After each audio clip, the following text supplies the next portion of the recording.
আসসালামু আলাইকুম। ভারত থেকে আমাদের দেশ মুক্ত করার জন্য ২৪শে জুলাই যোদ্ধারা যে পরিমাণ ত্যাগ, জীবন এবং সংগ্রাম করেছে, আসলে এই সংগ্রামের কোনো মূল্যই বিএনপি রাখল না। আমাদের প্রিয় সংগঠন বিএনপি, কিন্তু আমার মনে হয় না তারা টিকে থাকতে পারতেছে।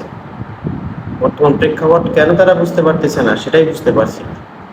এই ভারতের আধিপত্যবাদ কিন্তু বাংলাদেশের সাধারণ এই জেনজিরা এবং সাধারণ মানুষ কিন্তু মানে না, মানবেও না। কিন্তু শেখ হাসিনার মতো সেই একই পথে কেন বিএনপি হাঁটছে সেটা আমার বুঝে আসতেছে না।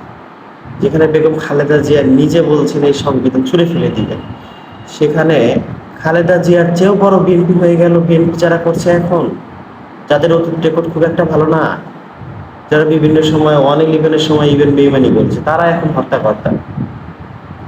এটা আসলে মানে কি বলবো, হতাশার বিষয়। বিএনপির থেকে এই ধরনের একটা রেসপন্স পাবো আমরা আশা করি। তারা কথা দিয়েছে তারা এরকম জুলাই সনদ বাস্তবায়ন করবে, এখন তাদের রেসপন্স সবাই জাতি জানে।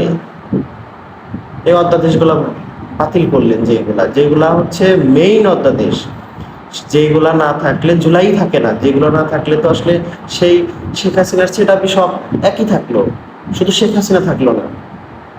এটা কিছু হইলো? আসলে এটা তামাশা ছাড়া কিছু না। এদের দেশে যে ১৪০০ থেকে ২০০০ মানুষ মারা গেল, এদের লাভটা হলো কি? কোনো লাভ নাই। কোনো লাভ হইছে? কোনো লাভ নাই। আসলে মানে এটা এটা আসলে অনেকে যে বলে যে ভারত থেকে কোনো গ্রিন সিগন্যাল নিয়েই এনারা দেশে আসছে, আমার তো মনে হয় এটা সত্য। এবং পরিণতি খুব একটা ভালো হবে বলে আমার মনে হয় না। Today or tomorrow or day after tomorrow তাদের অবস্থা ভালো হবে না। তারা পাবলিক পালস থেকে অনেক দূরে সরে গেছে।